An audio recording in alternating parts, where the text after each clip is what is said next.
This April, head to South Australia to run the McLaren Vale Marathon. Hosted at Richard Hamilton Wines, you can look forward to some fast racing over scenic road courses through the heart of South Australia's premier wine region. The marathon will headline a weekend of running, supported by a half marathon, 10k and 5k. If you're looking for a good reason to visit South Australia, this is it.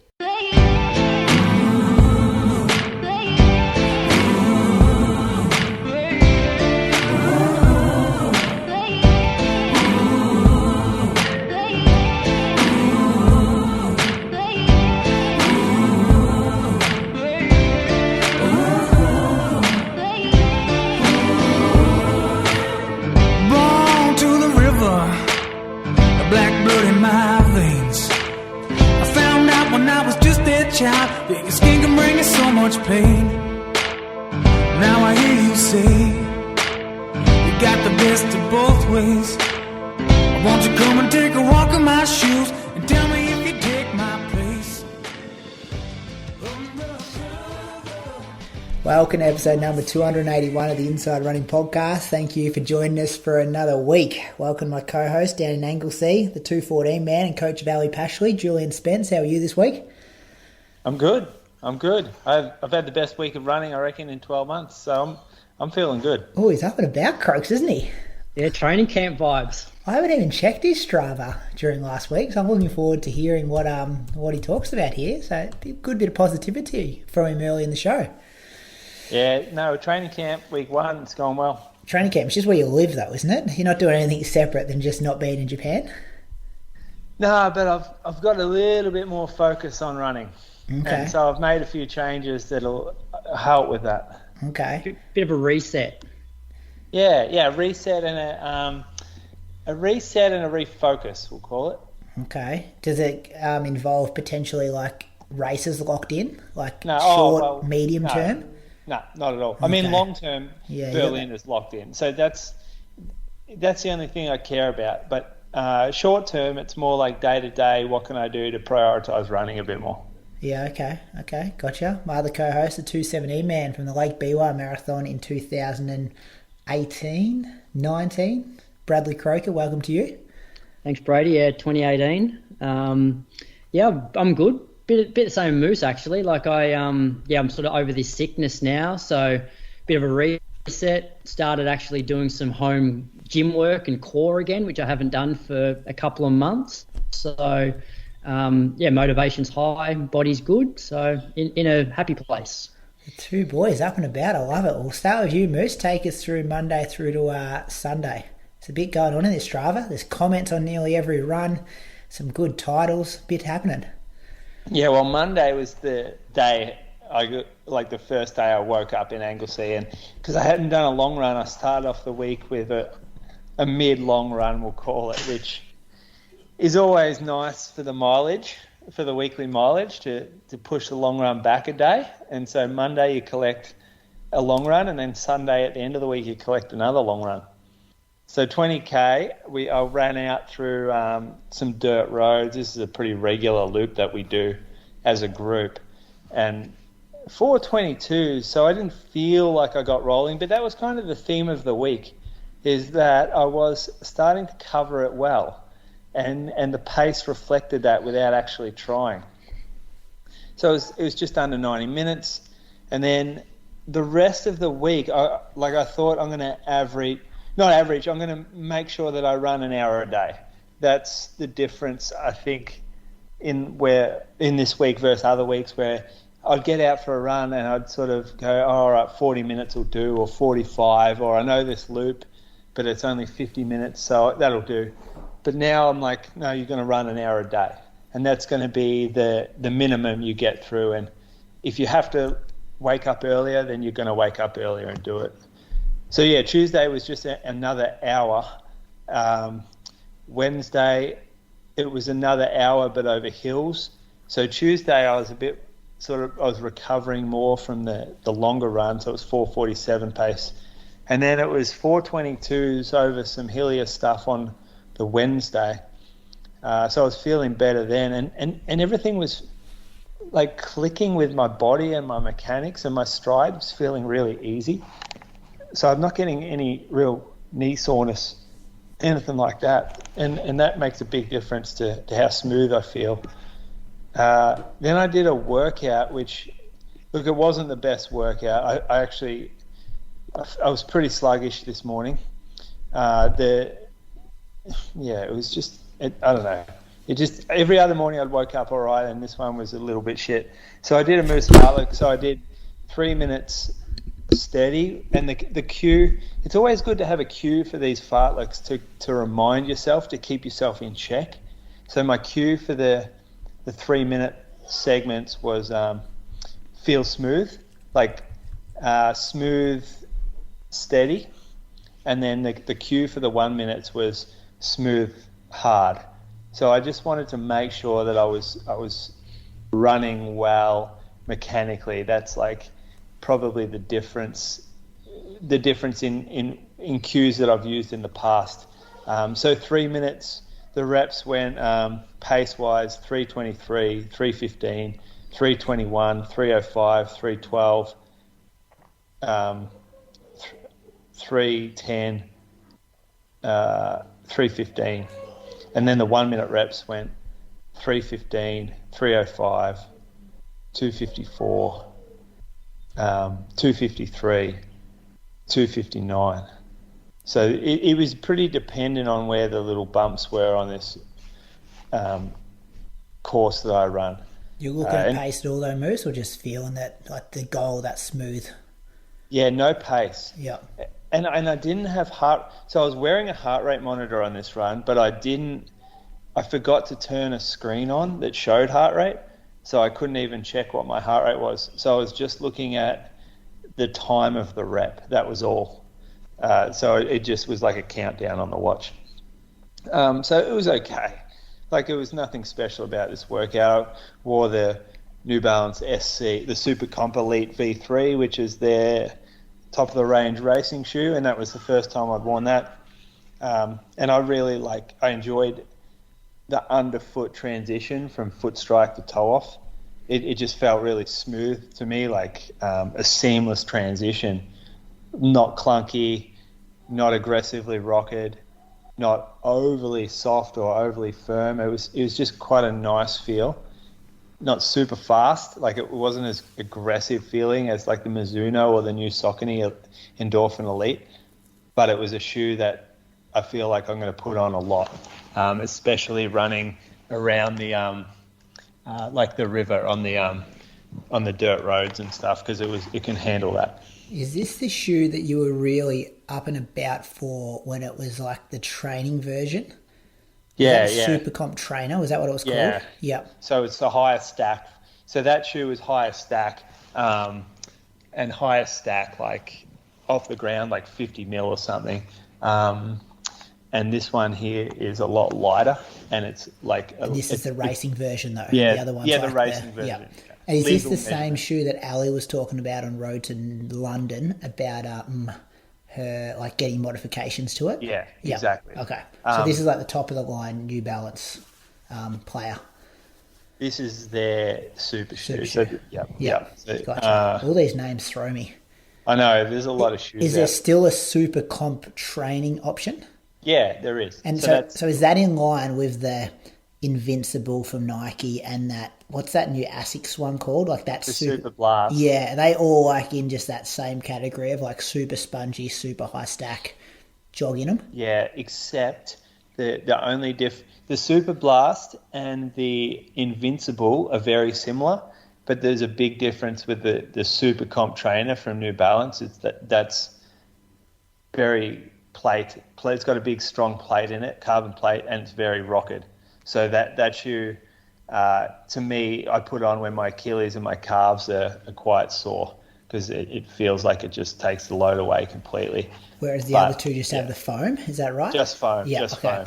They're still pretty rigid, but they don't feel like you're getting that real propulsion forward in them. But I enjoy the Super Blast. I've been running in that lately. That's the ASICS one? Yeah. The ASICS one, sorry, yeah. Yeah, no, you don't have to be sorry. I can't keep up. It's me, not you. Yeah, well, people are people are sleeping on that shoe a little bit. It's actually really difficult to get. Yeah. So our store received maybe like 10 pairs max, and they're unisex sizing, so all the way from women's to men's, so barely any pairs. And anyone who's tried it on's bought it. That's how good it's felt.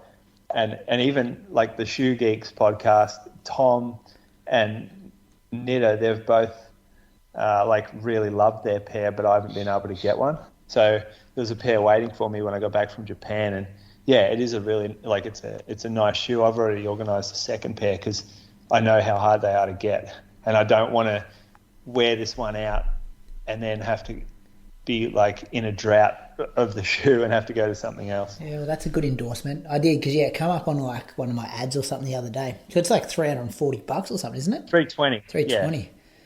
Yeah, I guess you're paying for the foam though, aren't you? A lot of foam there. Got to pay for it. You're paying for experience. So it's like, I don't want to wear a $200 shoe that feels like shit. And keep in mind, I'm buying most of these shoes. So I'm buying them cheaper than what like the general public is, but I'm still paying the money for them. And I don't want to pay $200 for a shoe that feels like shit. I'd rather pay another $100 on top of that and get a shoe that I love running in.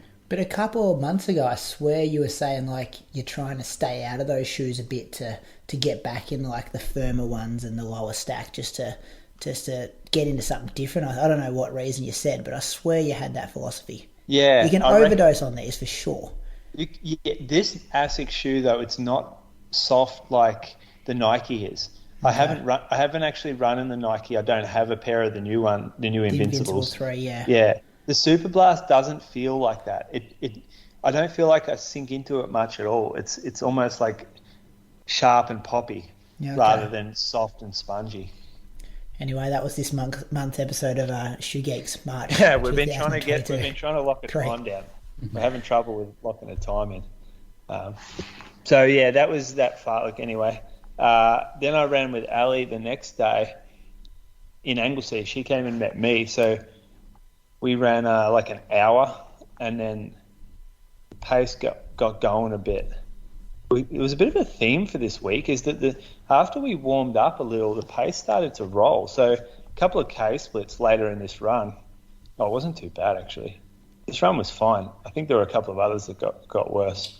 But we were down to like a 4:05, up a hill, a 4:12. So the gap pace was like 3:54, 3:43 going up the hills, which is not necessary on this type of running.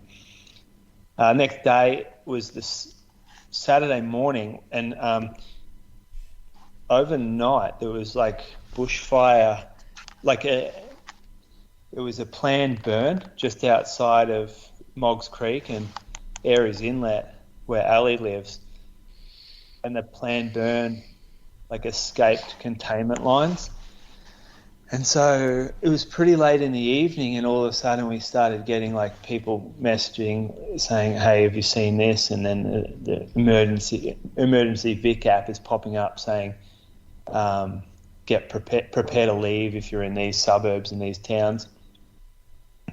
And so it got kind of scary, but at the same time we woke up Saturday morning and I couldn't smell anything. I drove down to Aries, which is towards where the fires were, and I couldn't see anything, any smoke, or there was no real action in terms of like fire trucks or police or anything. I would have expected to be able to see at least smoke because we were only like 5K from where they said the fires were at. So it wasn't. I'm not sure if it was just us being ignorant, but it wasn't stressful or it wasn't scary at the time. But we went running and we did this loop out the back that was pretty hilly actually. So we went up a track called Gentle Annie, which you can sort of see, like it's a big hill. So we climbed from just over 0 meters and up to 150. And then we go back down a hill towards this water reservoir, which when we got to the bottom, this helicopter came in with a massive hose out the bottom, and it hovered right next to us, and it drops the hose in, and it must pump up the water into some container or some like compartment of the helicopter, and then it dumps it on the fire. It's not one of the massive Hercules ones. It was just like a normal sized helicopter, but it just kept doing runs. So that was pretty cool that we saw that. And then that was like another hour of running. But this one also got going. So towards the end, it was like 4:05, 03, 55, 3:49. And that wasn't planned. Like Ellie is quite fit, and she's like really up and about. So if you think I'm up and about, it's like she reminded me a lot of myself. She was like got some ego about her at the moment. Chest pumped.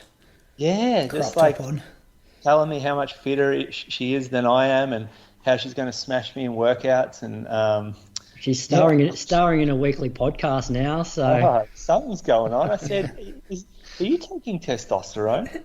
Because you remind me of like a 17-year-old boy, like he's just going through puberty. He's trying to like out alpha all these little buddies. And but it's good. Like I like it. There's a little bit of like sometimes I think she's too humble. So it's nice to see her with a bit of edge about her. Do you reckon after World Cross? Oh yeah, being number one in the country, it's got to help the ego. Everyone telling her help the confidence. Yeah. Toby being number one boy for a few months while she was on the sidelines probably didn't help. Kieran went to 2, remember, as well, so she was down at 3. She's been hating all that. Yeah. So that was a good run, and then Sunday was a long run out in Paraparat. So the guys met a bit earlier and ran 2-hour loop. I got there a little later and ran 15K because the plan was that I was jumping in with Ellie's workout after that, because she's obviously got London coming up, and this was a marathon session for her. So she can talk about her run on her like separate podcast, the Ellie Pashley podcast, featuring Sinead and Nick. So I ran an hour and what was it, like about 16.5K, just easy run, 4:19s. It's a good spot out here to go for jogs. It's really like dirt roads were crisp. It wasn't very windy, and it was pretty flat actually. So for the 16.7K, we only climbed 160, which is probably about what you'd get over 40K, Brady. Oh, not even that. Yeah, right, yeah. But this is the flattest run we can do. Is it sealed at all dirt roads? No, there is a bit of sealed. Okay. There is a bit. And that, yeah, so... Get on the sealed for the workout part? Definitely. Yep. So the road that we were on, so that took us to the workout. So she'd done 28 at this point, and I'd done 16.7. And so the actual, the workout component was 5x2K with 90-second jog in between, and that was supposed to be at around 325 to 330 pace. And this was done on Grays Road, which is about 3K long, nice wide, really flat, good surface. And on Sunday mornings, it's pretty quiet. This is where the Geelong Cycling Club have their races as well. So it's a good kind of course. So it was just out and back. We did 2K out, 2K back. I decided to jump in, because it's good for me to do these longer sessions. I think it's one thing that I'm missing, and I don't need them right now, but I like the idea of doing some before I get to a marathon block, and B, because it helps Ellie as well to have someone running next to her. So I don't pace these workouts. She determines how fast she's going to go, and I don't run in front of her or anything. So I'm just next to her. And if she wants to pick the pace up, then I just go with it. And if she slows down, then I slow down. So it's not helping her from a coaching perspective or a pacing perspective. It's just having another body around so that she's not lonely, basically. But the workout went pretty well. I'll let her talk about it more. We were within our guidelines of pace. I felt fine. Just got tired towards the end because it was like at 28k for me, so I haven't done that many long runs, so I just started to get a little tired and hungry. And yeah, I've got a note here saying the heart rate's no good.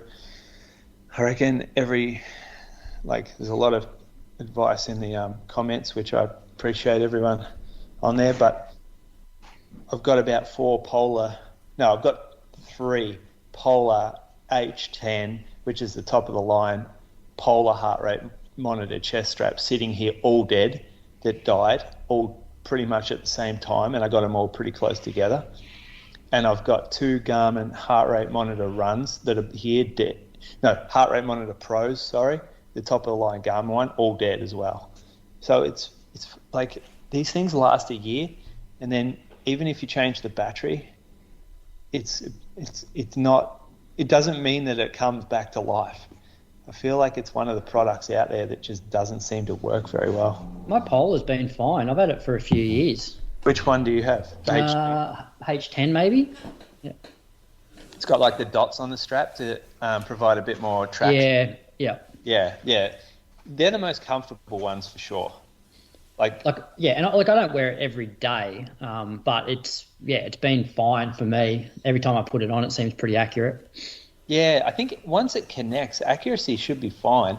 I just have trouble getting them to connect. Once I lose a connection on them, anyway. The chest straps for me have always felt uncomfortable, so I just ordered myself one of the Polar Verity Sense, which is an optical heart rate that goes around like your forearm or your bicep. Andy wears one of those, I think. Yeah, he's got one. Yeah. Well, the reason I don't wear it every day, Moose, is I do get some chafing after a while. They rip up your chest, don't they? Yeah, and so I'll use it now mainly just for sessions, and not even all sessions. Only ones where heart rate's a bit more relevant. Like if I'm doing short hill reps, like heart rate's not relevant there, so I won't use it. But for longer reps, I will. Yeah, I haven't been using it or needing to use it lately, except now that I'm running more, I want to just make sure my easy days are easy, because I'm starting to creep up some pace a few times, and I know the heart rate will be over what it should be. How many Ks for the week, Moose? It was 117. Okay. So it's not that many. Yeah, I thought it was more than that, the way you were talking. Me too. I thought it would be more, but it's not. But it just felt good. So every run I went on this week, except for the workout, the first workout, it felt like I was keen to get out the door. And then when I come back, I'm like, oh boy, I could have kept going. And I'm really looking forward to the next run already. And then I've considered doubling a few times. I'm going to say it's 117 in singles. The only difference between 117 and 160 is just a few doubles. Oh, it's probably a bit more. It goes from running 13, 14K to 16K in the mornings. Chuck in 4 8K doubles though. It's 32K. Getting close to 160. Yeah, it gets up there. It does. Yep. So I'm going to play around. Like today, I ran a double, but it was 60. It was still 60 minutes total, so it was 2 30-minute runs. So I like the idea of getting my 60 minutes in, but doing it more safely on the real recovery days of breaking it into 2. So that's the big mindset change you've done. Every day is going to be minimum 60. Well, it's one of them, but my diet's changed as well. So I've definitely cleaned that up. Through the day, I'm just making way better choices. I'm making sure I'm getting the calories in is one thing. Not having fish and soy sauce for breakfast. Yeah, just a big salmon fillet. It's been good. I've been feeling a lot better. And it feels like it's not so much, I think, the actual food going in your body that makes you feel better. It's that you're making choices that's what makes me feel better, is that I'm living like with purpose again. And that sounds a bit grim, but I always love being locked in to running being like a real driver for my day. And I feel like I'm back to that as well. So when I'm making a decision around something, it's like, how's this going to affect my run for the day? And the run in the past year has sort of become just a side note to the day. It's like, when can I fit in and how far can I fit in? And it's like, 40 will do. Whereas now it's like, no, this is your run. Your day works around your run now. Okay. Things are happening. Croaks, tell us about your week. All right. Yeah, so I had a bit of a slow start to the week, just given I still wasn't 100%. So on the Monday, I wasn't even sure whether I was going to go out, but I decided to go out, did 10.7K at 4:27s. And then Tuesday afternoon, went out to join the group for a session. And once again, I wasn't sure whether I was going to do the session, but I warmed up. I felt okay. And so the session was just 10 by 1 minute, 1 minute jog. So most of the guys were racing on the weekend at a local fun run here. So I didn't want it to be a super aggressive 20-minute fartlek. I wanted the 1 minutes to be pretty solid, but I didn't want the floats to be too fast where they were sort of digging themselves into a hole for the last sort of 5 minutes of that session. So I decided to start the session with guys that probably run about 18 minutes for 5K and just to see how I feel and see how the heart rate responded. And so initially running sort of probably mid 3:30s for the 1 minute on and around 4 minute Ks or probably just over 4 minute Ks at that point for the jogs. And my heart rate was, 140s, 150s, and I felt pretty good. So throughout the session, I slowly worked my way up to the guy who's more like 1630, 1640, 5K. So the splits range from like 3:38 kilometre pace to 3:13 for the ons and averaged around 4 minute Ks for the jog. So 5.4K averaged like 342s for the 20 minutes and heart rate average was like 154. So I thought that was like a pretty good introduction back to sessions. And then Wednesday morning, got out, didn't go quite as long as normal. I've been sort of doing 90 minutes, but I just did 80, 4:15s, just out and back at Mulligan's. Yes, that felt good. Then Thursday, 45 minutes at 4:26s. And then Friday, and Thursday was the first day that I started doing some home gym stuff again. So probably like a 20 to 30 minute circuit, like mostly body weight stuff. I had a medicine ball, had like some bands, but it was predominantly just like some glute stuff. So like double leg bridges, single leg bridges, some like split squat stuff. What else? And then some core, some planks and that sort of thing. And I woke up on Friday morning and I definitely knew that I'd done a session on the Thursday because my butt was pretty sore, which was good actually, because then when I went out to do my session on the Friday, you could really feel when you're actually using your glutes, which you don't often get if you don't have that soreness there. So I wasn't sure what session I was going to do. I was solo because everybody was racing. But I wanted to do something a bit longer. I wanted to do something over some hills. So I decided to do a broken tempo just to give myself a bit of a break and not sort of dig myself into a hole. So the session that I did was an 8-minute rep, a 6-minute rep, a 4-minute rep, a 2-minute rep with a 2-minute float in between. And it was pretty warm by this stage. So the heart rate got up. And, so I ended up averaging 332s for like 26 minutes. The reps were, what were they like? And they're pretty irrelevant because it sort of depends whether you're going uphill or downhill, but like 329s for the 8-minute rep, 322 for the 6, which had a fair bit of downhill, 326 for the 4-minute rep, and 319 for the 2-minute rep. And the jogs were anywhere between like 340 and 410, an average heart rate about 163. And it's one of these sessions where like I was definitely working pretty hard and it doesn't look that good on paper, but I think it was pretty good for me. Heart rate wasn't that high, Coach. Not sure what Moose is doing, if that's him in the background there, but I'm here to talk to you because the heart rate looks okay. Oh, it got maybe towards the end, like I hit 172. So for me, like if I start going over 170, I'm working pretty hard. But outside of that, it was, mid 160s, which, and this is probably, sickness. It's probably one thing. Back. Yeah, and it's one thing I like about maybe doing broken tempos over hills. It stops you from digging yourself into a hole. Because what I've found in the past, if I've done sometimes a 30-minute tempo, I'll get like 15, 20 minutes in and I might get to a pretty tough hill and if I don't have heart rate on, I'll sort of think that I'm keeping the same effort up the hill, but my heart rate really spikes and you just never really get it back under control. Whereas if you're having regular sort of 2 minute, and like I don't, it's not dawdling in that 2 minutes, but it's just enough to just get yourself back under control, get the legs feeling good again, get the heart rate down, so you then feel strong for the remainder of the session, as opposed to grinding through a continuous 30 minutes. So yeah, it's a good workout. That you can chuck 10 on the front as well if you want to extend it a bit longer. Yeah, well, my full session. So if I wasn't coming back from sickness, it would have been 8 minute, 6 minute, 4 minute, 2 minute, and then 6 minute at the end. Yeah. And it would have given me like 34 minutes worth. Yeah, of the quality stuff. And then no, it would have been 34 minutes in total. Probably more like 20, maybe 28 minutes. Yeah, because then you can cut sometimes I'll do it off a recovery jog, not so much a float, and you can cut that to 90 between the shorter reps, like the 6 and the 4 and the 2, because you just don't need 2 minutes when you're just jogging. Yeah. No, I think just every now and then, like having 90 seconds to 2 minutes, as long as you're still moving at a decent pace, where the heart rate can just drop a little bit. It just means you can extend the session a bit longer. Yeah.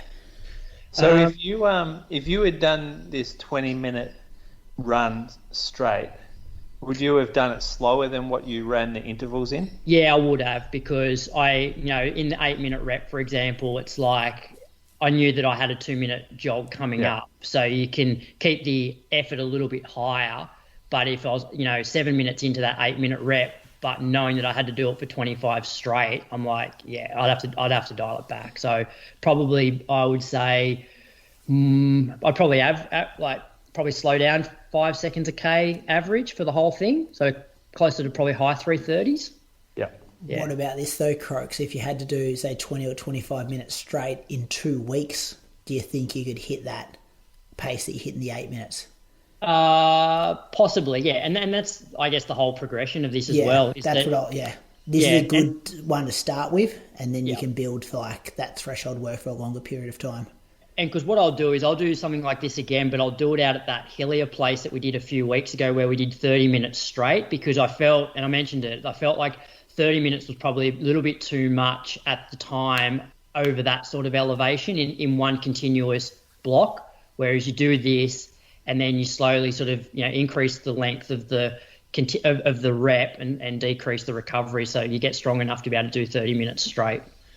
But there's heaps of different variations that you can do for the hilly tempos. So that was Friday morning, and then Friday afternoon I decided to go out for a double. Ran from home out on the bike path. Unfortunately, we live on a hill, so it was pretty much like downhill on the way out, uphill on the way back. But I felt, after having done stuff through the hills in the morning, I felt really good on this. So 4:16s for 30 odd minutes, and then Saturday just an hour at Mulligan's, 4:22s, and then Sunday, because a lot of my athletes were racing down around Lake Burley Griffin, I decided to incorporate my long run so I could catch up with them at the finish line. And it was also cool running down there because they have this hot air balloon festival for a couple of weeks in March, and Sunday was the last morning of it. So I started my run at 7 o'clock, and one big lap of Lake Burley is pretty much like 30 odd K, and just about every car park along that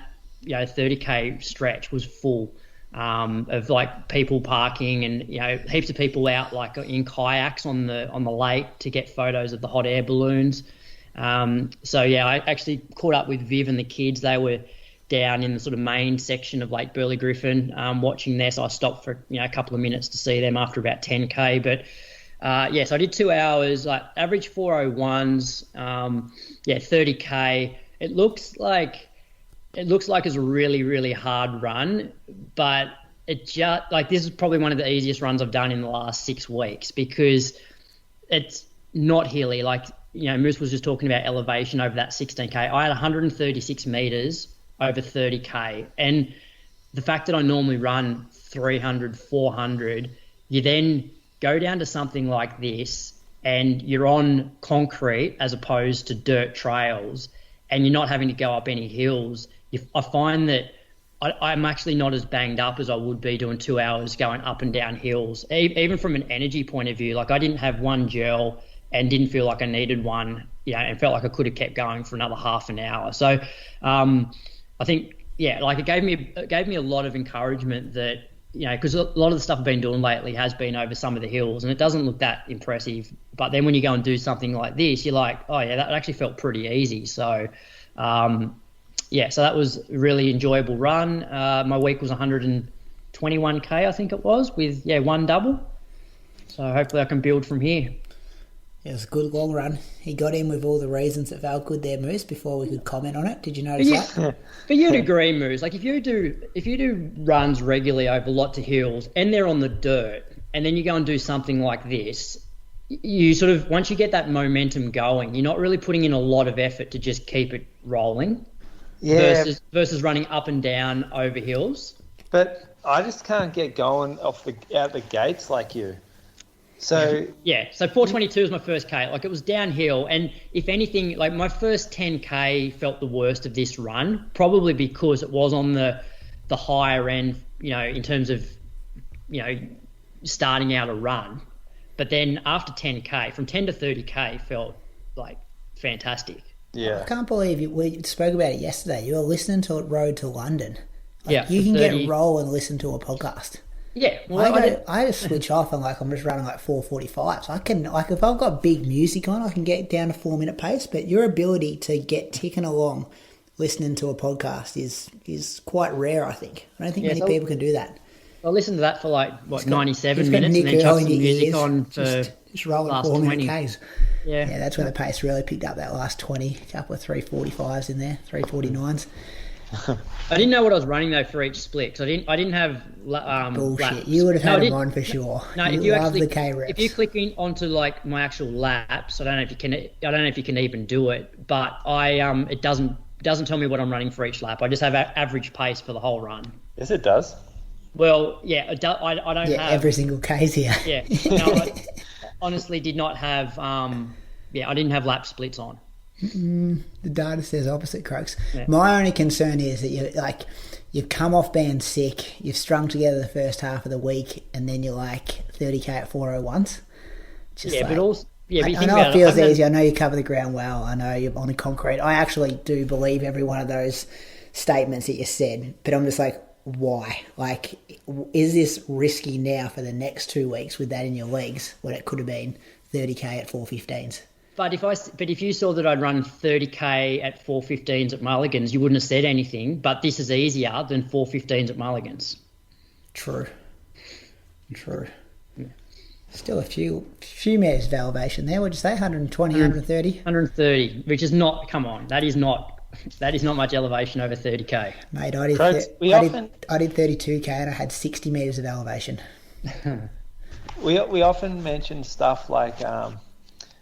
I know, let's say Brett Robinson goes and runs 30k, over pretty flat stuff on a Sunday, and he's running about the same pace, and he's the Australian record holder for the marathon. Yeah. So we use that to as an example of how we tell other athletes, athletes we coach ourselves, the same sort of thing. How do you respond to that? Well, he did 38k. At 4:03s. He did 38. Slower. That would have been a dirt track though as well, though. You know what it's like, Moose? It's 30k of the marathon is very different to 38k of the marathon.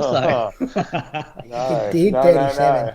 I get your point, but also, I came off a week of doing 50k. Yes, I'd been sick. I hadn't done a long run for 2 weeks. I'm a lot fresher, and even I think shoes play a part of it as well. I was wearing the Nimbus, and those things are just like you hit the ground and there's so much just cushion there. Versus doing this back 10 years ago in a pair of just old Pegasus, I'd be way more banged up than I am after doing this in those shoes. Yeah, there's some good shoes out there at the moment.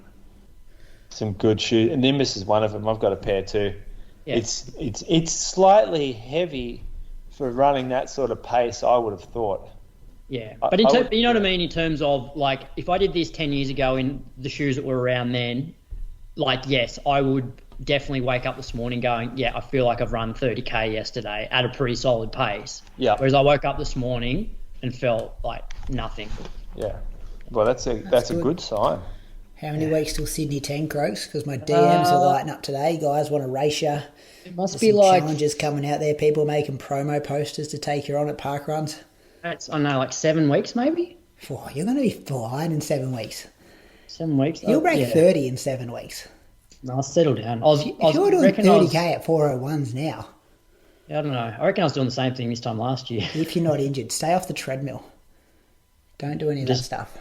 1, 2, 3, 4, 5. I think it's 6 weeks from this coming Sunday. You should go up and race in Moose, Sydney 10.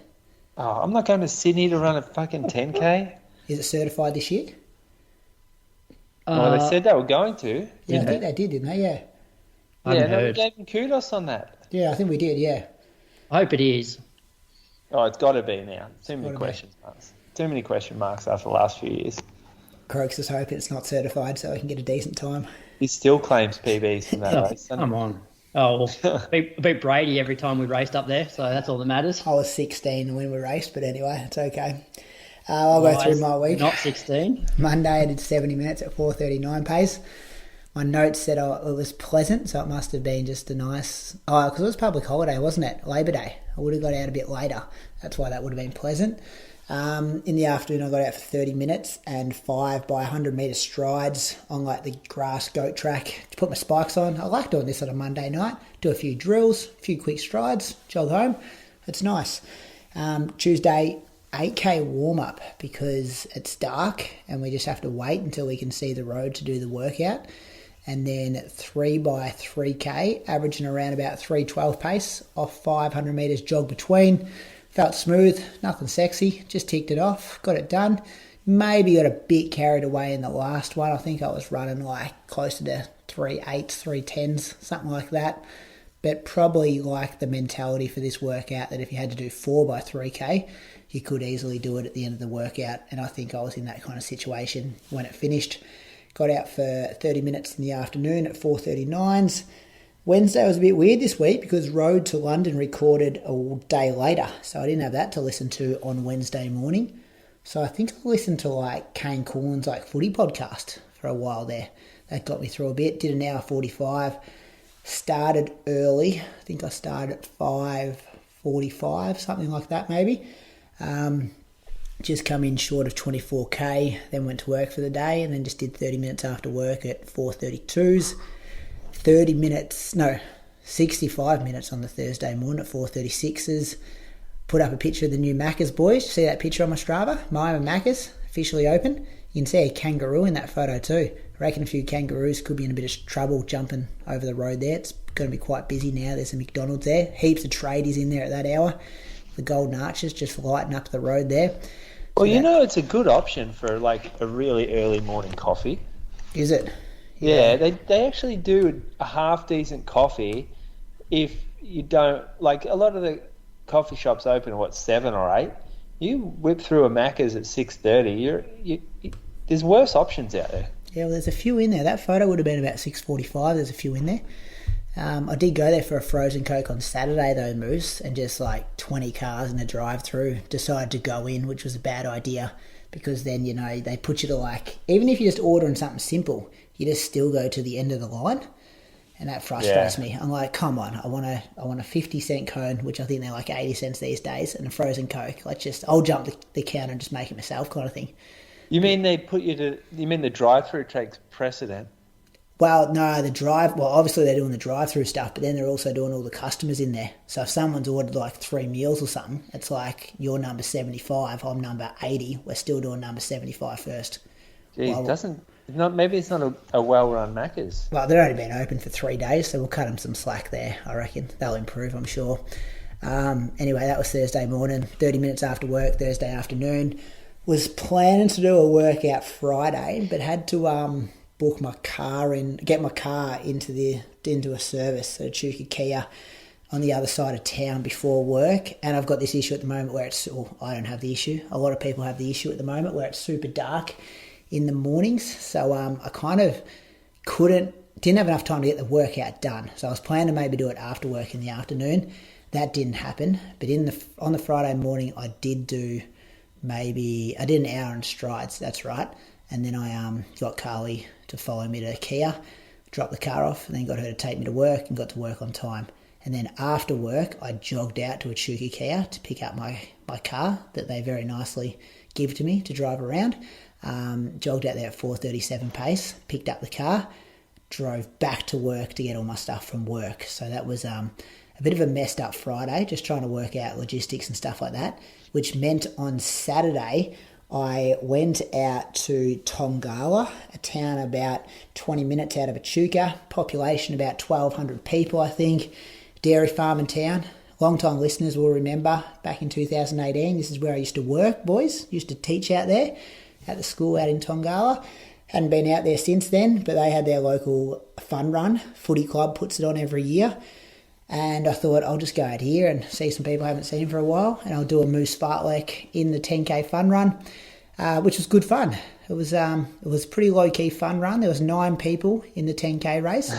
I hit the front early on, and there was a 5K as well. I think they had like 15 or 20 in the 5K a bit after that. No road closures, so you literally just like run up the road and like a dairy truck would just like, milk truck would just go flying past you.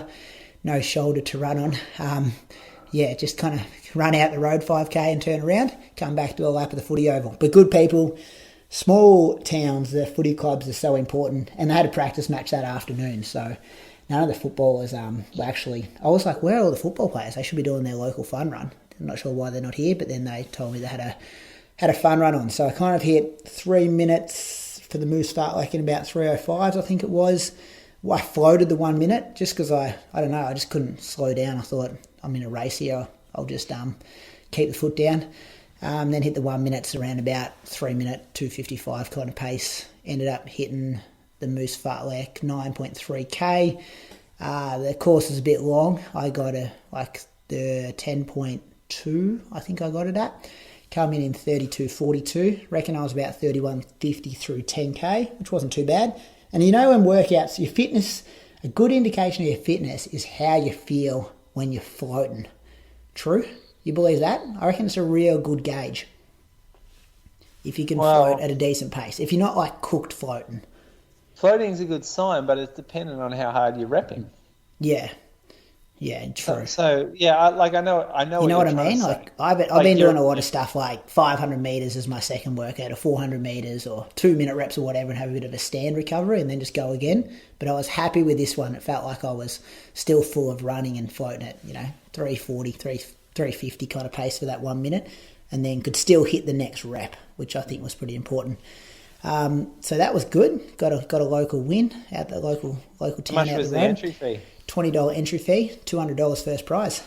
Thoughts on the flex moose of like doing the workout during the race? You should have seen how grateful they were there that I was there, Croaks. They were like, thank you so much for coming along. I'm like, oh, my pleasure. Happy to be here. Set up an autograph table, dollar for an autograph. Extra money for the footy club. Pretty good profit, wasn't it? $180 for doing a moose fartlek. Got little business cards with BradyThrowful.com. Public speaker. Took the Kia out there. They loved seeing the local Kia fresh off a service. By the way, they do any Echuca Moama locals, any make, any model for servicing. So make sure you check out Echuca Kia. Anyway, so that was Saturday morning. Didn't run in the afternoon because it was like 37 degrees. And I was tired. I didn't have a lot of sleep Friday night, Moose, because my football team played your football team. Not sure if you saw the score in the end there. You were pretty vocal in the third quarter there when Collingwood was down by about 35 points. All my mates, Geelong supporters getting into me. How good's this Ollie Henry guy? Yada, yada, yada. And then it all went quiet in the last quarter when the Mighty Magpies banged 8 goals, I think, to 0 in the last term. Did you watch it all, Croaks? Clinical, unbelievable. One of the greatest sporting performances I've ever seen. I watched the rugby league and then I turned this on after the league had finished. Don't they play an exciting brand of footy, the Magpies?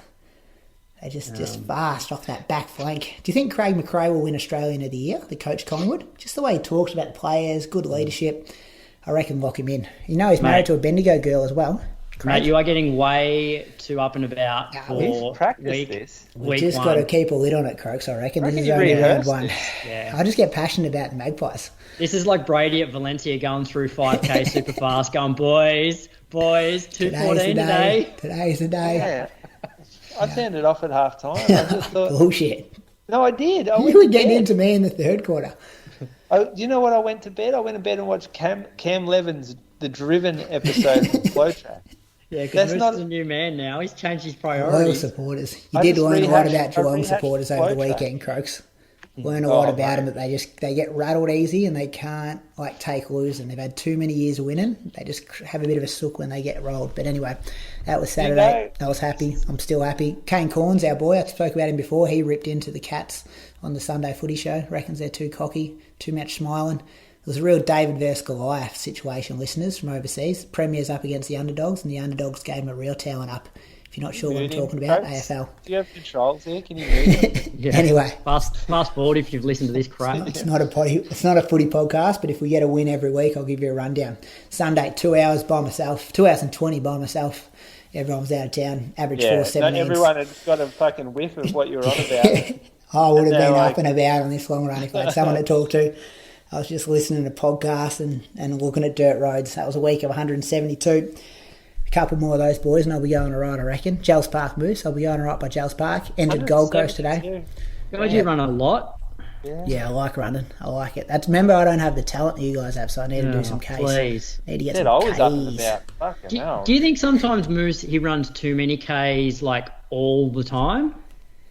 I think it's up in Moama, Echuca, or whatever. It's just so hot. It's pretty brutal running those second runs when it's so warm. And even the morning runs have been warm, right? So, Oh, yeah, shirts were off last week. Singlets off from the start. I reckon 170k in heat is like 200k in cool conditions. So we did have a cool change go through. I do agree with you. And that's why I like doing the December marathons, so you can have Jan and Feb not high mileage. Yeah. So you just because you just can't do a double when it's that hot. Whereas it's only about 30 at the moment, and I'm getting out for 30 minutes. And that, it's I didn't go double Saturday because I'm just nah. But I do. I think I respond off higher mileage pretty well. Well, that's my question for Croaks then. So what would be the alternative to running the mileage that he runs now? Would you do another? Would you increase your intensity, or would you just increase your recovery times? Yeah, I don't know. I know you guys love. I don't know. Does he have a few weeks up and then a few more down week? Because I reckon last year there was a lot where you were having big chunks really high. I did run 106k 2 weeks ago. Yeah. And I know you guys love the whole slow recovery runs, but some of yours for your level of fitness, when it's dead flat, there's no way I could do it. I don't reckon. You running slow, you reckon? Well, you're running 440s when there's no elevation whatsoever, when you're actually relatively fit. That's active recovery, Chris. That's why you don't get injured. Yeah, I don't know. I don't even know my pace. I just go, how does my body feel today? Okay, I'll get home and I go, that was 447s. Cool. I'm recovering. That's the purpose of the day. For a guy that's as fit as you, with no climbing whatsoever and probably a bit on the roads, that's, I don't know. Come Tuesday, let's nail the workout. Every day has got to have the purpose. That's a fast walk, isn't it? 440s. I like Camel the Evans, idea of, same thing. He's just I go out at 4:30s. I listen to my body.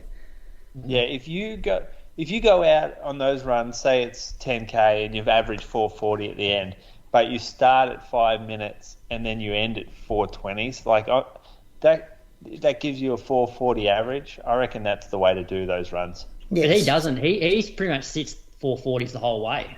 No, I'll get down to 4:30s, Croaks. Help me out here. But it's just enjoyable. I like especially a Monday. A Monday, a lot of people I feel stuff up. You got long run Sunday, workout Tuesday. You're that is your one day. You have to recover on that one day. You should not be pushing the pace on a Monday. You've only got 24 hours to recover. I think to be honest, I think it's a big thing why I've never been injured. I'll probably get injured tomorrow morning now. But I think listening to your body and not chasing the pace on easy days is one of my number one tips of how to string together consistency in training. Yeah, but maybe it doesn't get the extra fitness gains, though, is what we're talking about. Maybe the better bang for your buck is to get closer to that line. And there's that old saying what's jogging and what's training. And you could argue that like some of my running's just out jogging, but you're not actually training yourself to be a better runner. No, I like accumulating low heart rate running. Like, I'm fine with that. I think that actually works quite well. Do you think Moose, like the lack of him running over any hills whatsoever, holds him back from running? Because like, look at this, 172 kilometres for the week, There's and no hills here. elevation 363 metres. Yeah. Yeah. That's There's literally no hills here. And that's no where, hills. but then you factor in the mileage with that elevation, and you look at the average pace for the whole 172, and it's so low intensity generally. Like, would he be better potentially to run 140, 150 with a little bit more up tempo running in there, because there is no climbing whatsoever in his week. It's hard to relate to because I've never lived somewhere that's so flat. Me neither. And it does my head in too, because I love where I live, but I know it's not great for my running in that sense. But I'd never go, I want to pack up the whole family and quit my job and move somewhere that's hillier, because I love my lifestyle and like the community I live in so much, my work and stuff like that. But yeah, maybe you look at that and go, because obviously like it's worked okay for the 5, the 10.5, but the marathon definitely not at this stage.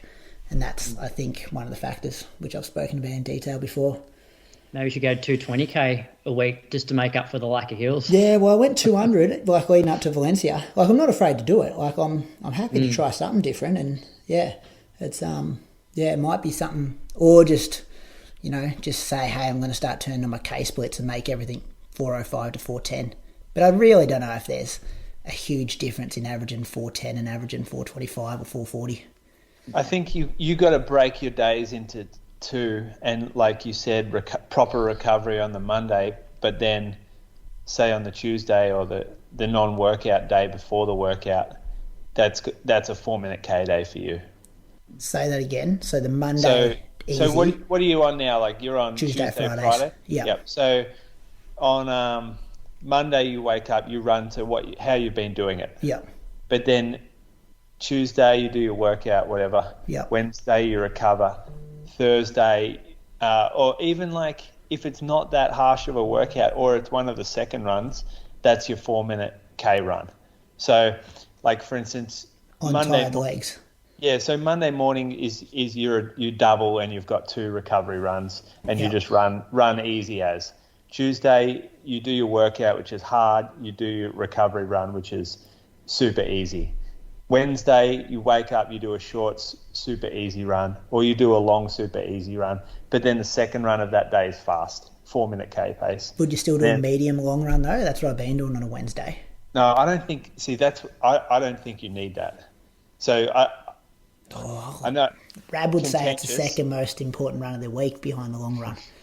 Yeah, but there's about 1 million different ways to train, and you don't follow that because you're doing Tuesday, Friday. And Rab was doing a midweek long run over some hills. Yeah, probably quicker than 4:15s or whatever too. I get rolling a bit on the long runs. So yeah, you can pick and choose from different programs, but you can't. Sorry, keep going though. Sorry, just forget the Rab So thing. on Thursday, I would run like 18k 4-minute K pace, or like high-end aerobic for you. So if you say for me, it would be 140 to 145 beats a minute. Yeah. And so that would for me would be like 355s to 4 minutes. And on the flat for you, that might be 350s. Yeah. And then the Friday you work out, say it's a threshold or a tempo, you tend not to have to recover from that as much. It's maybe Saturday's So you make the easier workout the Friday, I usually do the easier workout on the Tuesday. The thresholdy type one. Yeah. Yeah. Okay. It doesn't matter that much, but I would go a bit. I don't think you need to recover as much after those workouts as you do the hard, fast ones. And potentially if you do the longer session on the Friday, you're doing that off slightly, maybe heavier legs, which could add like that little bit of extra strength as well. Like it's maybe not something you do every single week, but like maybe every second week. Oh yeah. And then on the Sunday, because you already have a gap from Friday, so like you're the prime candidate to make that Sunday harder, in my mind. And like for us, running 420s over hills would be like, and given you're fitter than us, not like Probably not me and much Brad, at the but I moment. mean like a lot of people. You're at a high fitness. You can run 4-minute Ks easy on the flat, and mechanically it will feel awkward in the first month or so of doing it, and then it will become natural, and your heart rate will be like spot on where I think you need it to be. Yeah, It won't be- when Archie's in town, we often roll at 4s or 4:05s. Yeah, you go quicker. Yeah, And at Bathurst, like I got rolling that day. Like I can do it if I want. Yeah, okay. Yeah, there's something to think about there. I'll give it a roll. and yeah, it's just something different because, like you said, you've toiled away for a while without like a breakthrough With the strength breakthrough, yeah. in the marathon, and Yeah. I got one of my breakthroughs with a new coach in 2015, and Scott Nicholas, and he had me running every day was at like 4-minute K pace, and it was fucking hard to get used to. It took me a month, and it was too much, right? So it was Mondays. It was you go and run as easy as you want, but every other day outside of a workout was 4-minute K pace, and it was really difficult. And I took some of that out of the program, but that was like I learnt from that and said, oh, my body can't do that and sustain it without getting injured. But at the same time, some of those runs, I was like, yeah, this is actually feels really helpful to run faster and not just plod along when I don't need to plod along. Yeah, it's that fine line, isn't it? Like, you got to plod along on some days, but get rolling on others. Yeah, I think I'll Sunday play with it. Sunday for me, Brady, was like, that was sort of the terrain that you would run on every Sunday. Or, it's still probably even slightly hillier. And it's like, it's not hard. Like, as I said, like 420s over hills is harder than running 4-minute Ks on that dead flat. So I think you can get away with running your long runs a bit faster on the flat. Yeah, I'll turn them down to 3:45s or something. Put super shoes on for that? You reckon? Nah, you don't No. need to do Stay in that. the heavies? Yeah. Stay in the heavies. This was a bit slower, this one, because I had the Saturday workout and that fun run. But yeah, so I was like this. I just want to be on my feet for 2 hours 20 here and not push this one along. Yeah, it was something to experiment there.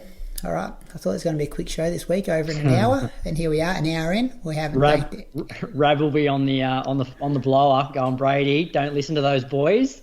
Well, The yeah. system works. The system works. Well, the system did work for me in cross country races and 5 and 10Ks and halves last year. But then the point I'm here, I don't want to be 5 and 10 and halves breaking through this year. I want to try and run a marathon, so I've got to tinker something. But Brady, it was never the system. They were I know. about Tuesday, Thursday, Saturday. Like, Yeah, this system is so rigid there. yeah. So You it wasn't weren't the system. following that. I just put in the medium long run. Like the hour 45. Yeah.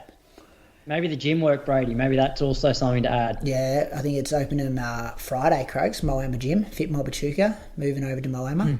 Add that in. So yeah, chuck that in too. You know what to do in there? Yeah, wow. I've got an old program. Dave Costello gave me one, actually. back No, in the but day. do you know what to do in there? Do you know how to lift? Yeah. Okay. I've been the PT's taken it through. The owner, actually, Finky, showed me how to do it in the past. That's good. Yeah, because you could really hurt yourself if you don't know what to do. Good question. Well, thanks to Patreon supporters. Move on, eh? Moose, who you got? Daniel Hunt is from Southampton.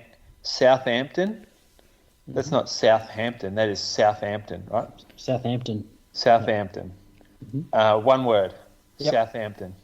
In the UK, 5 kilometre PB, 15:45 from the British Milers Club race in 2017.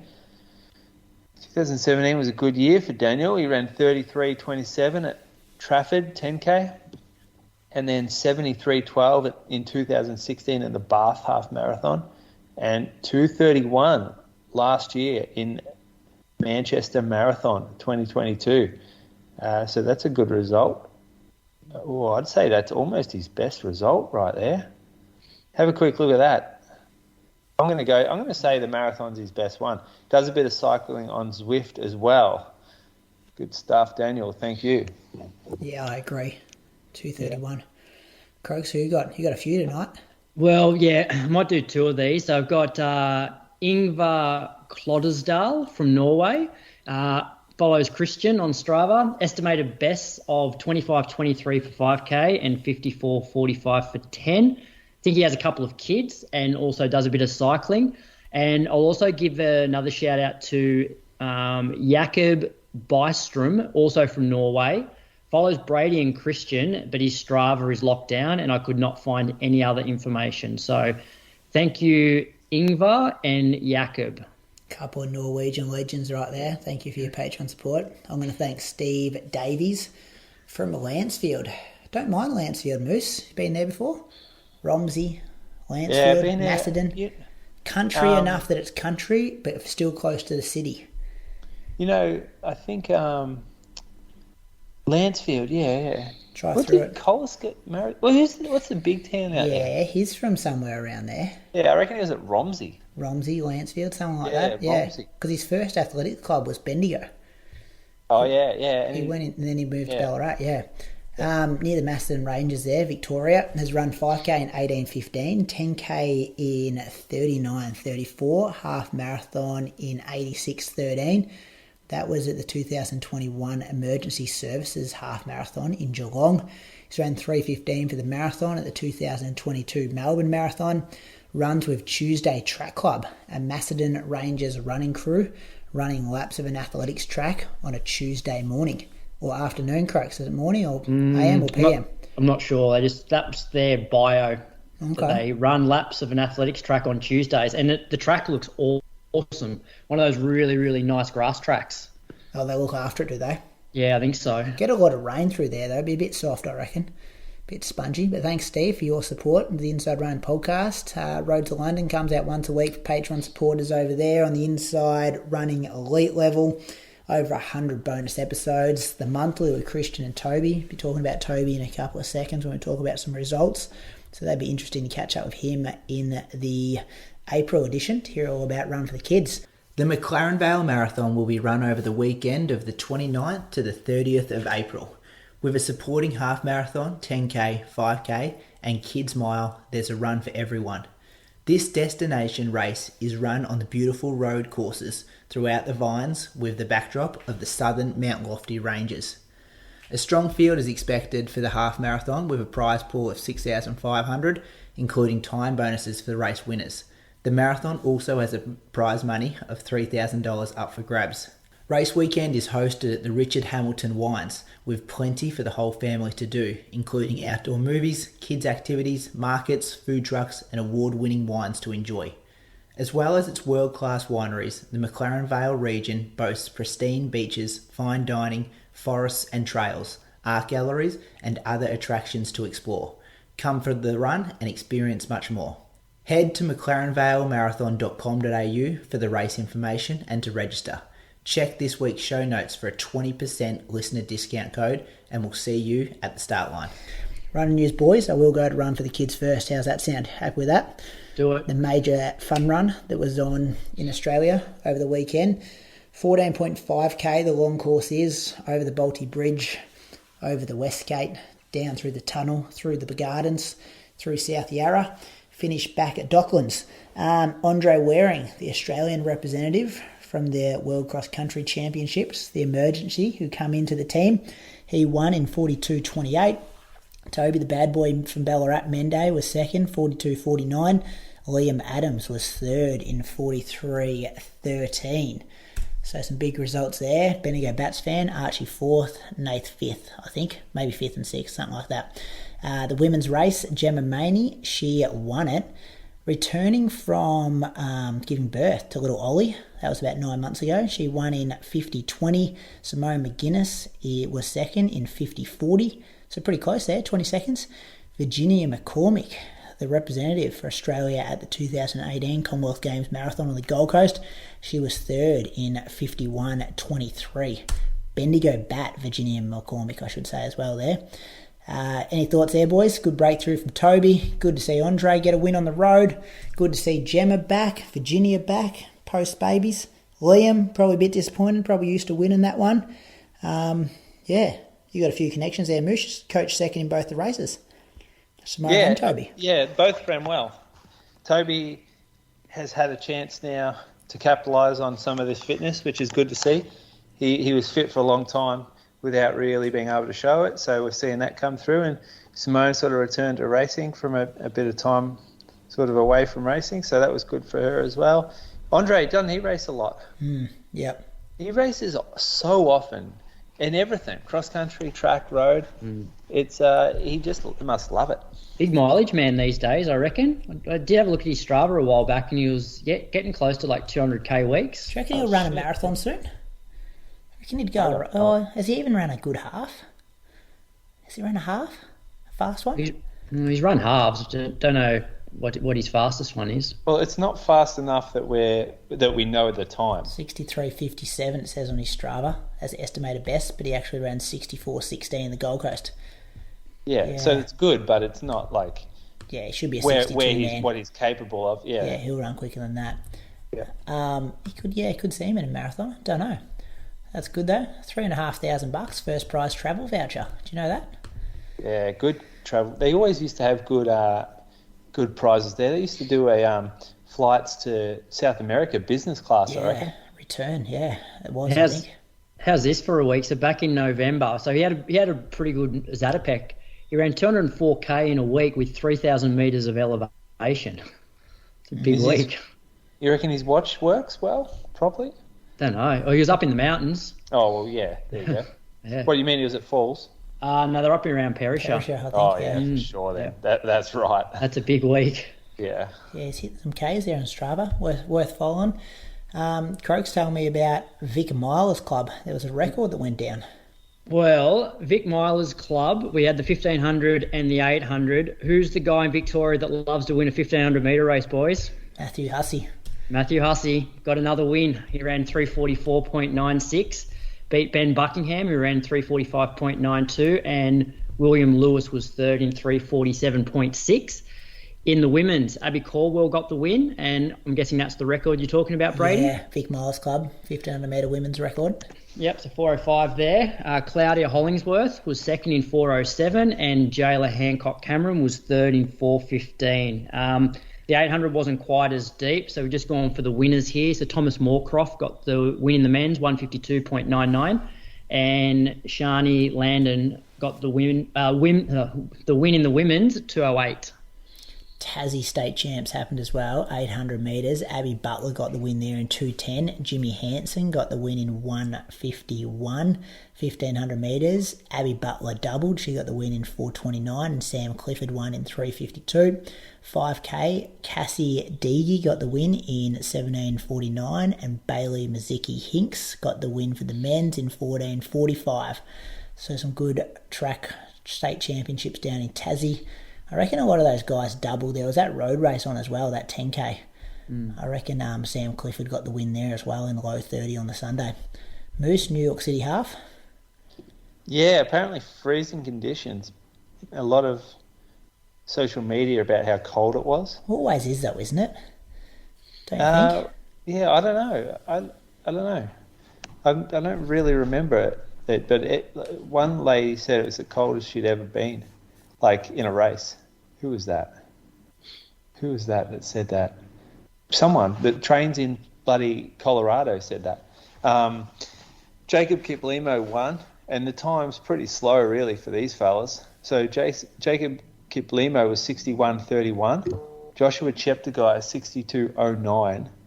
That's slow. Zuhair Talbi 62:18. So Kiplimo's smoked him really. He's beaten him by 48 seconds. That's considerable. Or 38 seconds. I don't think it is. I don't think it's 48. a super quick course though. In general, I think there's a few hills there as well. They jogged as well. Like Chris Thompson was winning through 10K. I think he had a 12-second lead and went through 5K in 15:00. That's probably even more impressive to be able to then put, over 30 seconds into Cheptegei, knowing that they'll still, not pushing the pace for the first 10K or whatever. Yeah, his last 5K was like 13:45 or something like that. It'd be faster, wouldn't it? I saw something today. I don't think it was that. saw. Yeah. Well, that's not that fast for them. That's like slower than normal. Yeah, they're just there to get paid, though, these guys, though, aren't they? Yeah, well, yeah. They're not there to break a record, clearly. Yeah.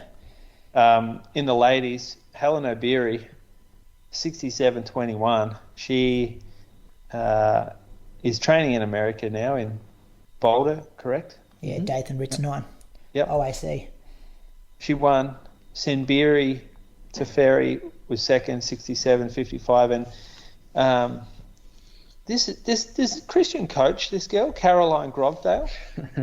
No, I don't think so. No, he likes to tell us that he does, but he doesn't really. She's run 69.53 for third place. She's a genuine star, Caroline Grovdale. Norway's going pretty well at the moment. They went 15, 14, 14, 58, 14, 24, 13, 52. Yeah. Wow, that's all you have to do to run 61.30? Yeah, I think there was a really quick... One of the miles, though, was maybe like...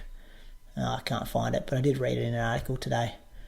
Yeah, big day for you then. It was fast, yeah, busy on Mondays. Stay home with Olivia, we read running content.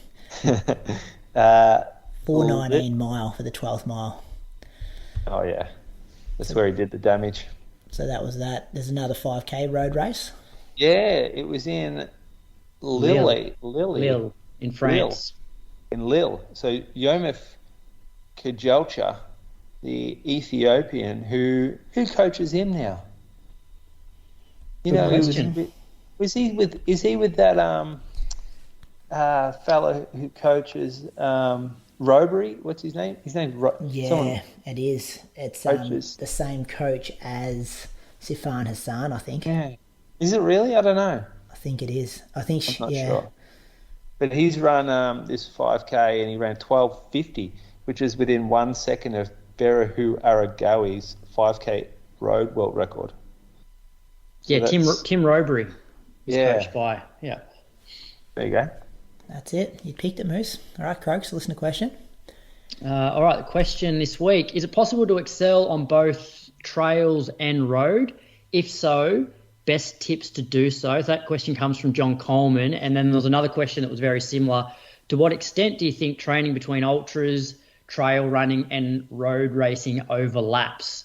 And that comes from the Euros official, which is Kieran Shepherdson. Just talking about this the other day, weren't we? You were saying Nick Earl should become a trail runner, Moose. I said that would be good for his ego. Because he'd win everything, It would feed his ego because clearly he can't currently feed like what's required for his ego at the moment on the roads or the track because he's so shit. So he needs to move across to the trails, get some cheeky little wins. All of a sudden people are like congratulating him afterwards and he's happy again and he goes to bed satisfied.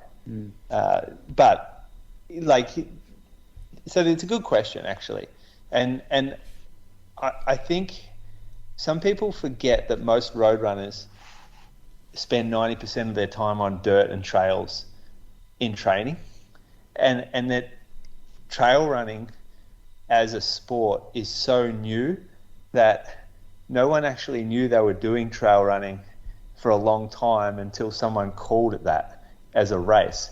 So if you go back and, like, let's, for example...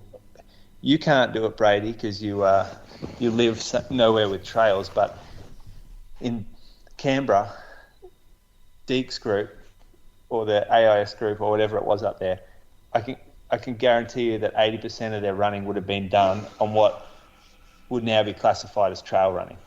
Would you agree, Croaks? Yeah. Yep. Yep. And it's the same in Ballarat and in Geelong. Okay, yes, we have the river, but most of the time, the Geelong runners go and run in the Yuyangs or down on the Surf Coast. And they run on the same trails that the Surf Coast Century is held on, that Afterglow Half Marathon is on, that the Surf Coast Trail Marathon is held on. They're the trails that we run on every day and every Sunday.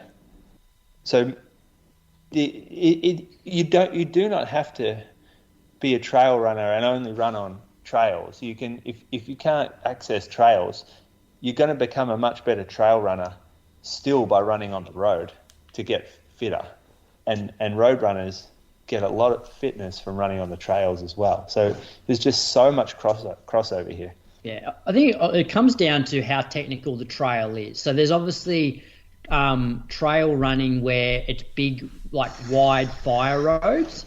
Now that's going to suit a road runner. But if you're talking like single track, switchback, like lots of rocks, really like rocky underfoot and a bit sort of dangerous, and that's different. Like a road runner will probably get towed up by a trail specialist on those sort of courses. But you look at someone like Reece Edwards, like he was predominantly like road and track, and then he went over to New Zealand and won the Tarawera 100K. I think that was his first ever 100K race. So he was able to do that, but he was able to do it because that trail race is not very technical. Yeah. So the tips are, if it's technical, it's a skill that you have to learn, and it's a skill that needs practicing. So you wouldn't say that running on a track really is a skill. So if you're a road runner, yeah, you might do a few track sessions to get used to it, but you don't really need to learn the skill of running around a bend. Whereas on the trails, if you're doing, let's say, Bogong to Hotham, probably the most prestigious race in the world, well, you actually have to go practice running down those hills because they are so steep. And the mountain races, like, if you can lose half an hour going down one of those major descents to someone who really knows how to go down them, and that's a practice thing. And it's like mountain biking to a degree. You've got to, the more confident you get, the less braking you do, and the faster you fly down it. And the less braking you do, and the more you let gravity help you, the safer you are as well. So there's definitely a skill involved in that. And then I guess the second part of the question is, to what extent does ultras and trail running and road racing overlap in terms of the training? And obviously, like mileage and long runs, like that's the key to all distance running. So that's going to be very similar. You're still going to be doing your interval sessions. Then it just comes down to tweaking depending on what event you're training for. So obviously, if you've got a hilly trail run coming up, then you're going to change your focus from flatter road stuff to more hilly undulating reps, which would have been no different to somebody like Ellie when, a few months back, she would have been focusing more on, getting stronger over some of the hills, knowing that she was going to be running World Cross, whereas now the focus has changed more to getting comfortable and locking into a pace on the road. So I think the training's very similar. You just got to tweak it depending on what's coming up. Yes, the specifics of running an ultra, there are definite challenges in an ultra that there isn't in a half marathon. So if you're out there for a 50K race on the trails, like you might average 5 minutes a K for your half marathon, but you might average 7 to 8 minutes a K for that 50K. And so you're out there for like a massive amount of time. And that brings in that the main challenge is eating. So like the thing that will stop you from completing the race comfortably is how much fuel you can get in, as well as some other sort of things like having the muscular strength to get up and over hills, because often the trail races are put on mountains, so you have to be conditioned to go up and down mountains, which is quite different from running a flat half marathon. So there are specifics involved in these races that you do need to train for. Just like you said, with Ellie on the roads, the conditioning for the asphalt, that's a real thing.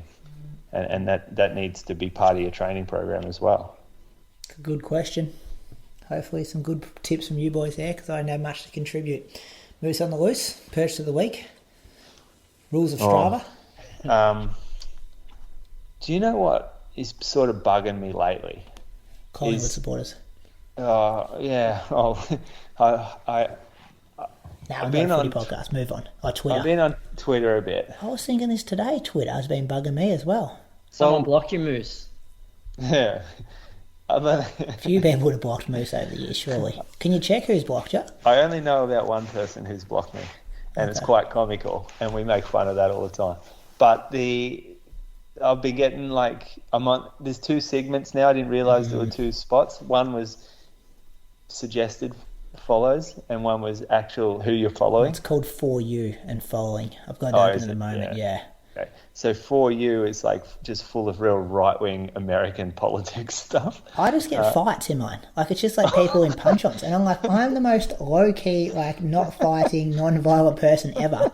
And it's just people someone just walks into a hotel lobby and just knocks someone out. And I can't scroll fast enough to change it back to the one I'm actually following. And I'm I didn't sign up for this. I'm going to have bad dreams about this. Does this really happen in the world that people get in fights?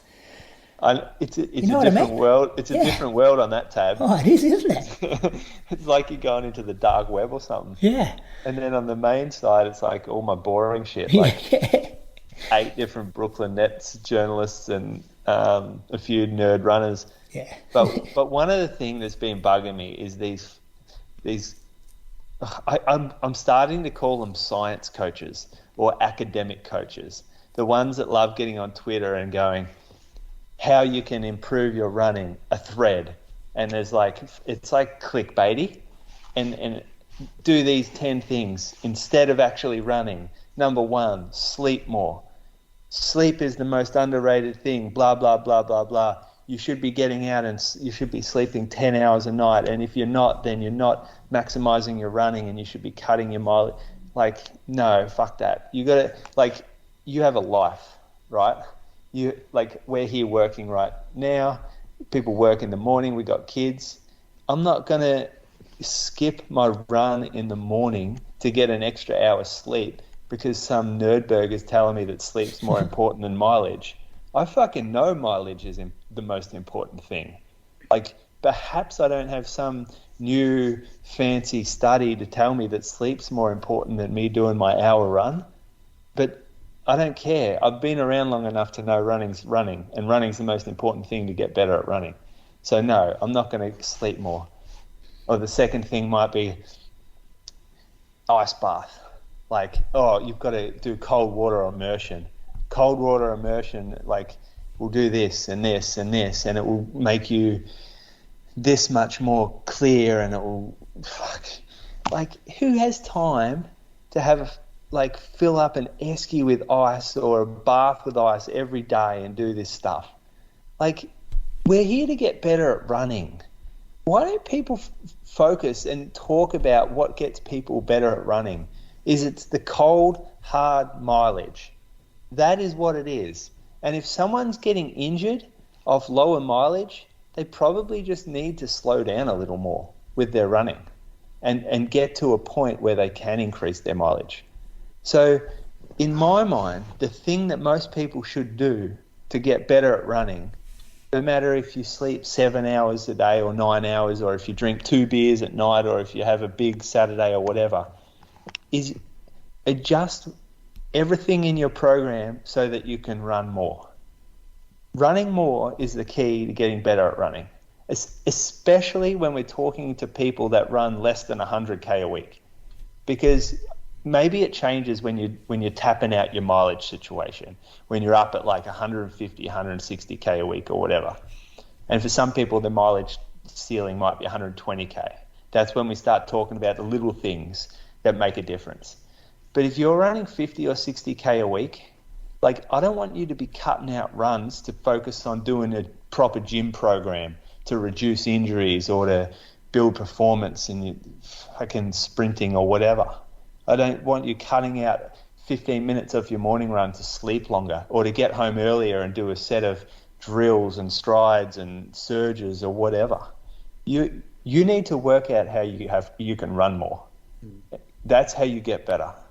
All the bullshit on the outside is for clickbait and Twitter, and it's for people that are looking for semi-shortcuts. Yeah.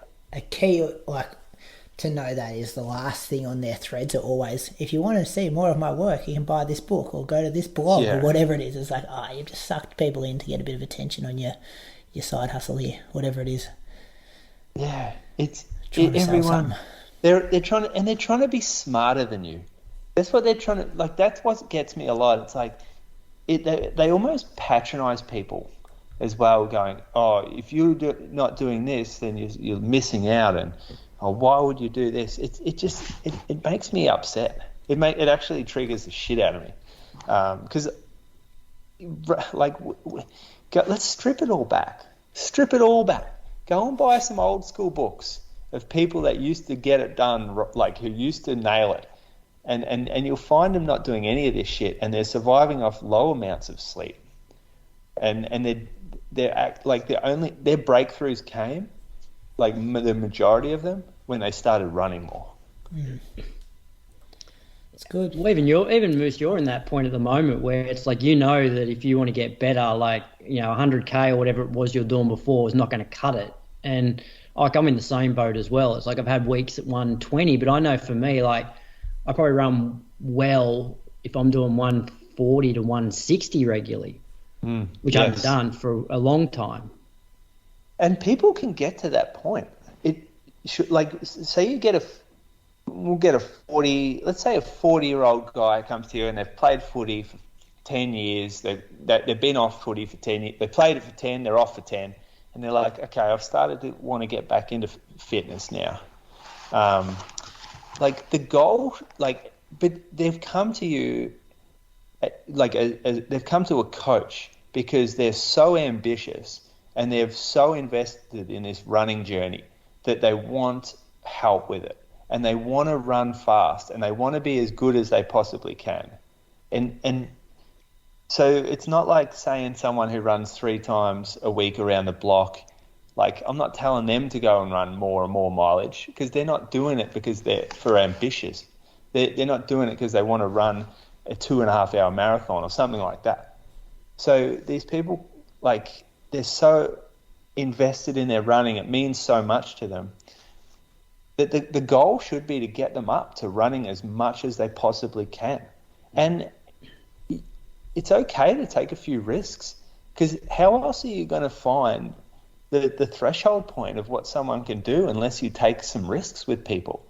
And these guys, although like some of them are probably too gung-ho with it, they're quite happy to take the risks. They want to push the limits. And so, yeah, like, keep a leash on them, keep them in 4th gear or whatever, like in terms of like how much they're pushing and pushing and pushing, but let them take risks and let's see what we can get to before we have to pull it back. You've just got to be very reactive.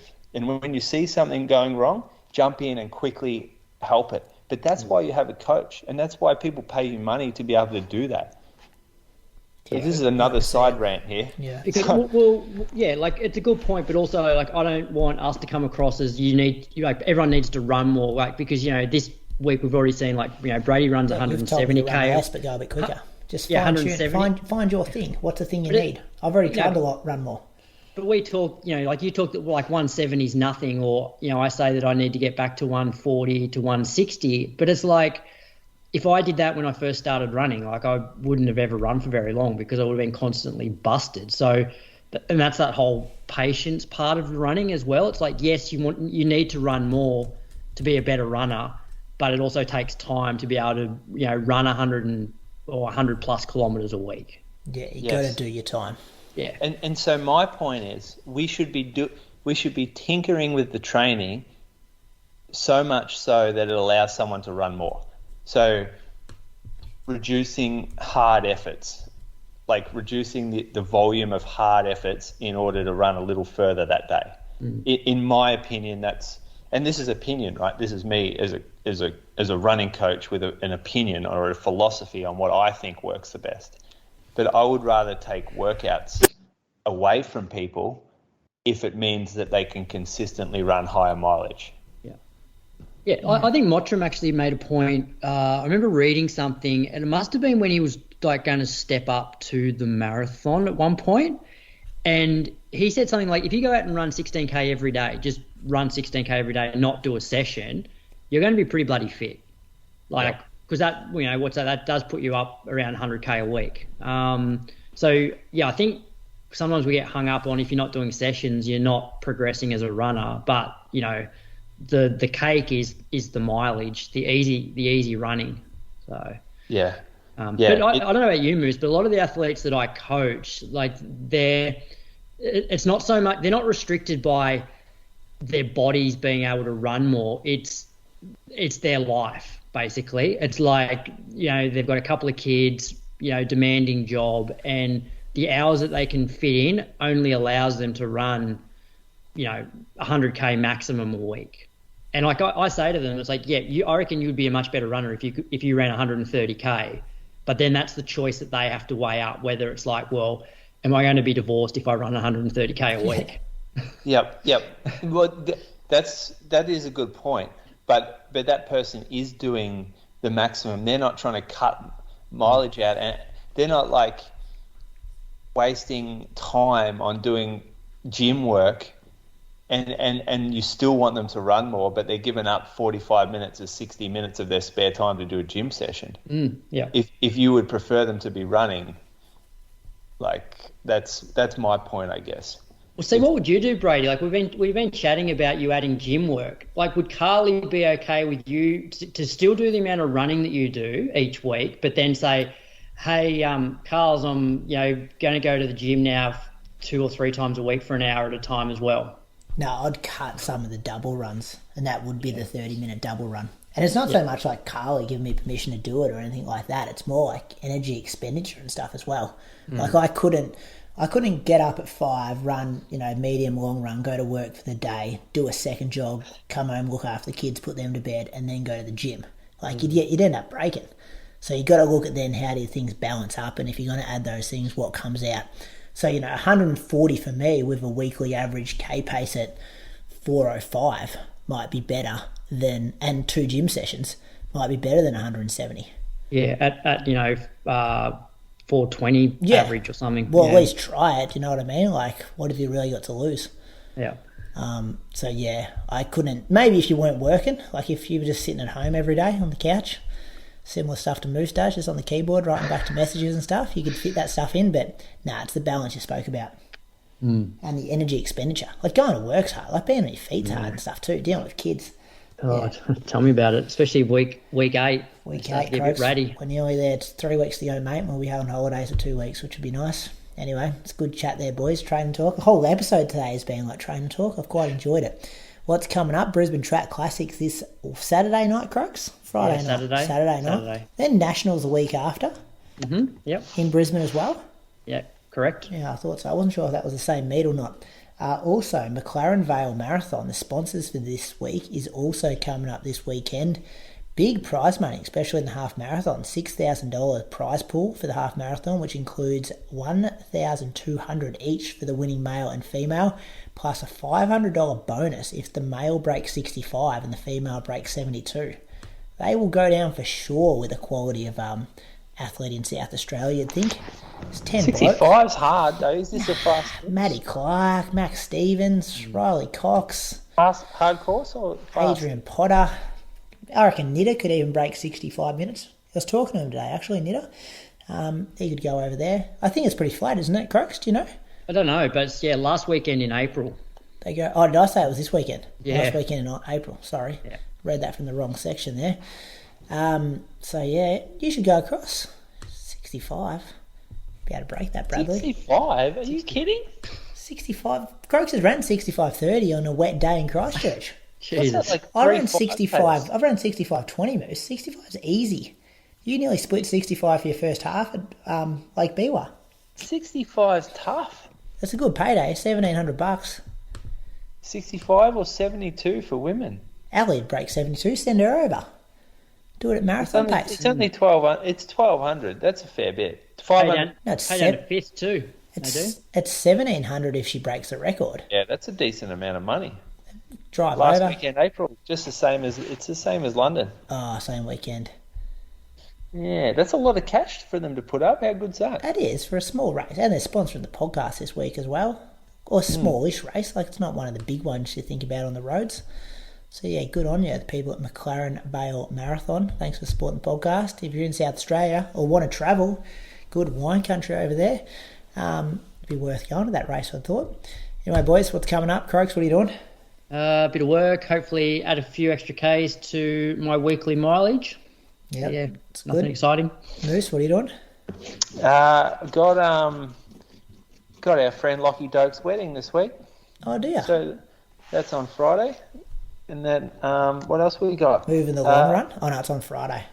Yeah, Saturday we got the Saucony Cross Geelong half marathon. Got a bit of a group run going on Saturday morning. And then Sunday is a long tempo. Ellie's got a long tempo plan. I'm going to jump in with her for that. So it's just like a longer, steady run. A bit like what we're talking about, actually. How's the team looking for Jells Park 5 weeks out? Start counting down? Yeah, so quick little kudos, congratulations to Matt Gunther. He's the coach of Geelong Grammar First 11 cricket team, and they just won the APS title. So that's actually a massive deal, isn't it? This is big cricket here. School kids. They play all the St Kevin's and like Melbourne Boys Grammar, all that. Like some of the best. Well, they would be the best cricketers in the state. The kids anyway, because they're all on scholarships and shit. But he was the coach of Geelong Grammar, and the winning team. And so he hasn't been doing any fucking Giles Park stuff because he's in charge of Geelong Cross He's Country. the organiser, yeah. Yeah, and so captain. Nothing's been getting done, and no recruiting's been getting done. So, yeah, we'll see who shows up for the love of it. That's the difference between us and you. For the love of it. We have athletes that show up for the love of it, not because they just want a little shout out on your shitty little podcast. Oh, yeah, Bat Chat's coming out soon, they reckon, the boys. Matt Buckle and Andy Buchanan going to be on Bat Chat. Keep an eye out for that dropping soon. So sad. It's so sad. Did you know that one of the episodes got like 4,000 downloads? We were looking at it the other day because we were doing some planning for the season. 4,000 people listen to them talking about the bats. It's pretty good. Couldn't believe it. Anyway, end the show. See you next week, boys. Good talking. See you guys. Thanks for the training advice. Keep an eye out on my Strava for a 3:45 jog someday this week. Nice. We'll smack something. All right, boys. See yous. Whether you're a first timer looking for a PB or gunning for the podium, the Richard Hamilton Wines McLaren Vale Marathon is the run for you this April. South Australia's favourite destination race will not disappoint. Register today at mclarenvalemarathon.com.au.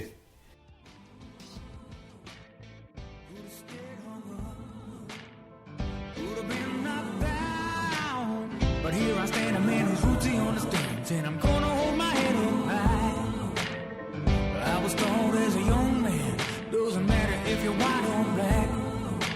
Just show love to everyone you meet, doesn't matter if it don't come back.